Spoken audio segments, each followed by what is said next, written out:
Hello friends, स्वागत है आपका हमारे यूट्यूब चैनल मिथुन स्टडी हब में। आज मैं आपके लिए लेकर आ गया हूं करंट अफेयर्स का एक बहुत ही महत्वपूर्ण वीडियो, जिसमें मैंने 10 क्वेश्चन आज करंट अफेयर्स के लिए हैं। तो आइए देखते हैं, अपना वीडियो स्टार्ट करते हैं। क्वेश्चन नंबर 1 है, भारत के किस म्यूजिक कंपोजर ने प्रतिष्ठित ग्रैमी अवार्ड 2023 जीता है? तो आपको बताना है कि कौन से म्यूजिक कंपोजर हैं जिन्होंने प्रतिष्ठित ग्रैमी अवार्ड 2023 का खिताब जीता है। तो इसका सही जवाब हो जाएगा ऑप्शन सी, रिकी केज। तो रिकी केज से जुड़ी महत्वपूर्ण जानकारी देख लेते हैं इनसे। तो रिकी केज 3 बार ग्रैमी अवार्ड जीतने वाले एकमात्र भारतीय हैं। तो ये पहले भारतीय हैं जिन्होंने 3 बार ग्रैमी अवार्ड जीता है। और रिकी केज ने हाल ही में जो ग्रैमी अवार्ड जीता है वो उनकी सर्वश्रेष्ठ जो हालिया एल्बम है डिवाइन टाइड्स, उसके लिए इनको सर्वश्रेष्ठ इमर्सिव ऑडियो एल्बम के लिए ग्रैमी अवार्ड दिया गया है। और इन्होंने 2015 में पहली बार ग्रैमी अवार्ड जीता था, ये भी आपको ध्यान रखना है। नेक्स्ट क्वेश्चन देखेंगे। वाणी जयराम जी का हाल ही में निधन हो गया है, वह किस क्षेत्र की प्रसिद्ध शख्सियत थी? तो आपको बताना है कि वाणी जयराम जी कौन थी। तो ये एक गायक थी। तो इसका सही जवाब हो जाएगा ऑप्शन बी। तो वाणी जयराम एक गायक थी। और इनसे जुड़ी कुछ महत्वपूर्ण जानकारी देख लेते हैं। वाणी जयराम जी को हाल ही में पद्म भूषण पुरस्कार के लिए नामित किया गया था।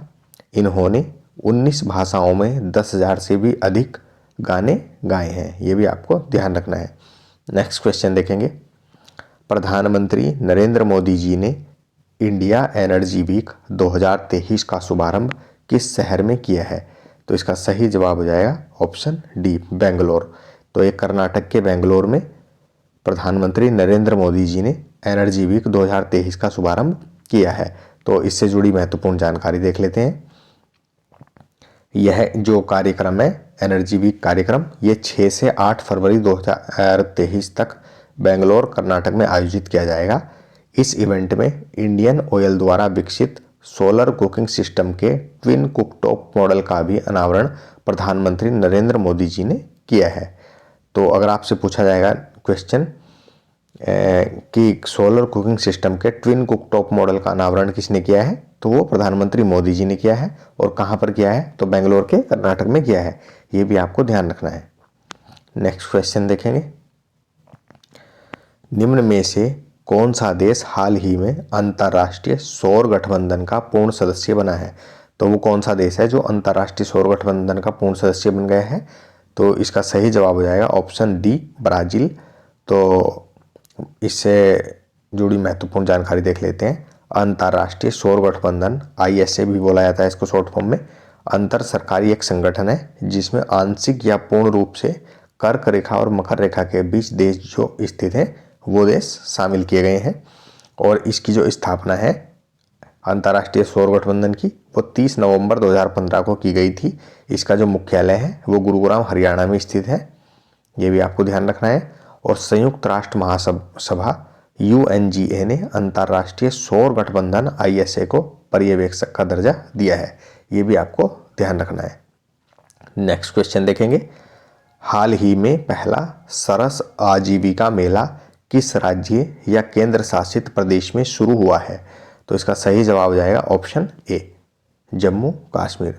तो जम्मू कश्मीर में हाल ही में सरस आजीविका मेला शुरू किया गया है। तो इससे जुड़ी महत्वपूर्ण जानकारी देख लेते हैं। केंद्र शासित प्रदेश जम्मू और कश्मीर में 11 दिन का प्रथम सरस आजीविका मेला 4 फरवरी 2023 से शुरू हुआ है। तो ये जो सरस मेला है ये 4 फरवरी 2023 से जम्मू कश्मीर में शुरू हुआ है। और सरस आजीविका मेले में देश भर की जो स्वयं सहायता समूह की महिलाएं हैं वो अपनी कला, हस्तशिल्प, हथकरघा और खाद्य पदार्थों को प्रदर्शित करेंगी। और ये मेला 14 फरवरी तक आयोजित किया जाएगा, ये भी आपको ध्यान रखना है। नेक्स्ट क्वेश्चन देखेंगे। हाल ही में किसने यात्रियों के लिए व्हाट्सएप फूड डिलीवरी सुविधा शुरू की है? तो व्हाट्सएप पर फूड डिलीवरी सुविधा किसने स्टार्ट करी है अभी? तो ये की है इंडियन रेलवे ने। इसका सही जवाब हो जाएगा ऑप्शन बी। तो इससे जुड़ी महत्वपूर्ण जानकारी देख लेते हैं। भारतीय रेलवे ने यात्रियों के लिए व्हाट्सएप फूड डिलीवरी सुविधा शुरू की है। भारतीय रेलवे में यात्रा करने वाले यात्री अब अपने PNR नंबर का उपयोग करके, जो आपका PNR नंबर होगा उसका उपयोग करके यात्रा करते समय व्हाट्सएप के माध्यम से ऑनलाइन खाना ऑर्डर कर सकते हैं। इस सुविधा के लिए व्हाट्सएप ने एक मोबाइल नंबर भी जारी किया है।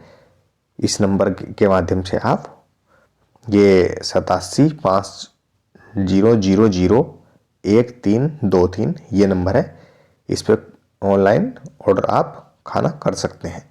नेक्स्ट क्वेश्चन देखेंगे। सुप्रीम कोर्ट के मुख्य न्यायाधीश धनंजय वाई चंद्रचूड़ जी द्वारा 6 फरवरी 2023 को कितने नए न्यायाधीशों को न्यायाधीश पद की शपथ दिलाई गई है? तो कितने न्यायाधीशों को न्यायाधीश पद की शपथ दिलाई गई है मुख्य न्यायाधीश जी द्वारा? तो ये दिलाई गई है 5 न्यायाधीशों को। ऑप्शन 20 का सही आंसर हो जाएगा। और वो कौन कौन से 5 न्यायाधीश हैं, आइए देख लेते हैं इससे जुड़े महत्वपूर्ण पॉइंट्स। तो 5 जो न्यायाधीश हैं उनको शपथ दिलाई गई है, और इसमें फर्स्ट न्यायाधीश हैं जस्टिस पंकज मित्तल, जो वर्तमान में राजस्थान हाई कोर्ट के मुख्य न्यायाधीश थे, ठीक है। और दूसरे हैं संजय करोल, ये पटना हाई कोर्ट के चीफ जस्टिस थे। तीसरे हैं PV संजीव कुमार, ये मणिपुर हाई कोर्ट के चीफ जस्टिस थे। और चौथे हैं एहसानुद्दीन अमानुल्लाह, ये पटना हाई कोर्ट के न्यायाधीश थे।